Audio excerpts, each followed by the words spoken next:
नमस्कार दोस्तों, कैसे हैं आप। उम्मीद करते हैं अच्छे ही होंगे। हम भगवान से यही कामना करते हैं। तो आज फिर हाजिर हैं एक नए दिन की शुरुआत नई प्रेरणादायी कहानी के साथ। तो चलिए शुरू करते हैं। कभी हिमालय के घने वनों में एक हाथी रहा करता था और उसका नाम था ऐरावत। उसका शरीर चांदी की तरह चमकीला और सफ़ेद था। उसकी आंखें हीरे की तरह चमकदार थी। उसकी सूंड तो मानो सोने पे सुहागा। उसके चारों पैर मानो लाख के बने हुए थे। इस पर भी वह 80,000 हाथियों का राजा भी था। एक दिन वन में घूमते हुए ऐरावत ने एक व्यक्ति को देखा जो कि विलाप कर रहा था। उसकी दशा देखकर यह लग रहा था कि वह व्यक्ति अपना उस जंगल में रास्ता खो बैठा है। ऐरावत को उस व्यक्ति की दशा देखकर उस पर दया आ गई।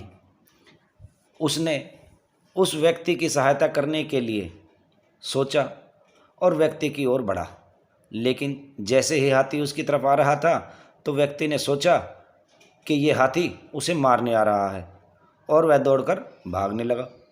उसके डर को देखकर ऐरावत अपनी जगह पर शालीनता से खड़ा हो गया, जिससे भागता हुआ आदमी भी रुक गया। अब जैसे ही ऐरावत ने आगे फिर पैर बढ़ाया, वह आदमी फिर भाग खड़ा हुआ और जैसे ही ऐरावत ने अपने पैर रोके, वह आदमी भी रुक गया। ऐसा 3 बार जब ऐरावत ने अपने काम को वैसे ही दोहराया तो भागते आदमी का डर भी भाग गया। वह समझ गया कि ऐरावत कोई खतरनाक हाथी नहीं था। तब वह आदमी निडर होकर अपने स्थान पर खड़ा रहा। ऐरावत फिर उसके पास पहुंचा और उसकी सहायता करने का प्रस्ताव रखा। आदमी ने तत्काल उसके प्रस्ताव को स्वीकार कर लिया।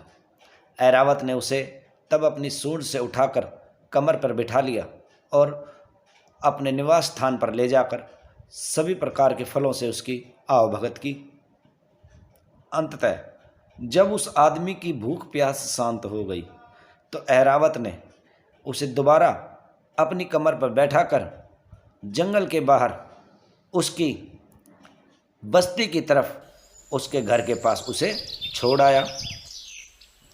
वह आदमी लोभी था, स्वार्थी था और वह तुरंत ही शहर के एक बाजार में बड़े व्यापारी से हाथी के दांत का सौदा कराया। कुछ दिनों बाद वह आरी और औजार लेकर रास्ते के लिए यथोचित भोजन का प्रबंध कर ऐरावत के निवास स्थान पर पहुंच गया। जब वह व्यक्ति से ऐरावत के सामने पहुंचा तो ऐरावत ने उसके दोबारा वापस आने का उद्देश्य पूछा।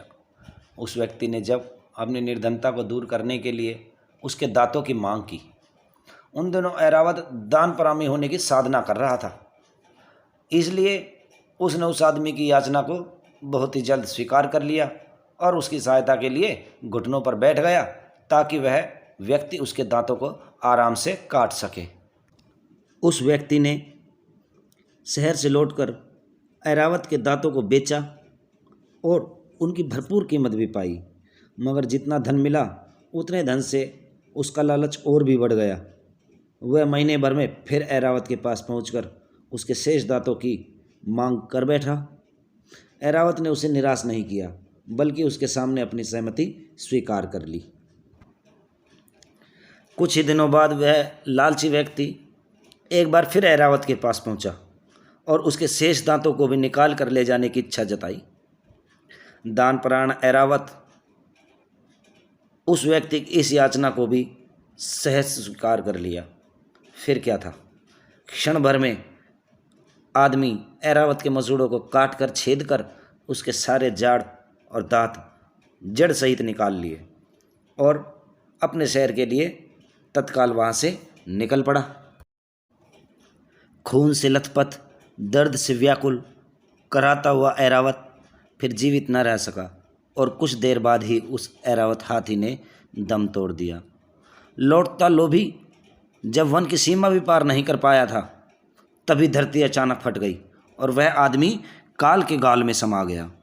तभी वहाँ पर वास करती हुई एक वृक्ष की देवी ने यह गान गाया, मांगती है तृष्णा और मिटा नहीं सकता जिसकी भूख को सारा संसार।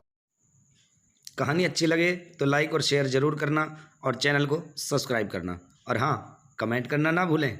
मिलते हैं अगली कहानी में, तब तक के लिए जय श्री राम।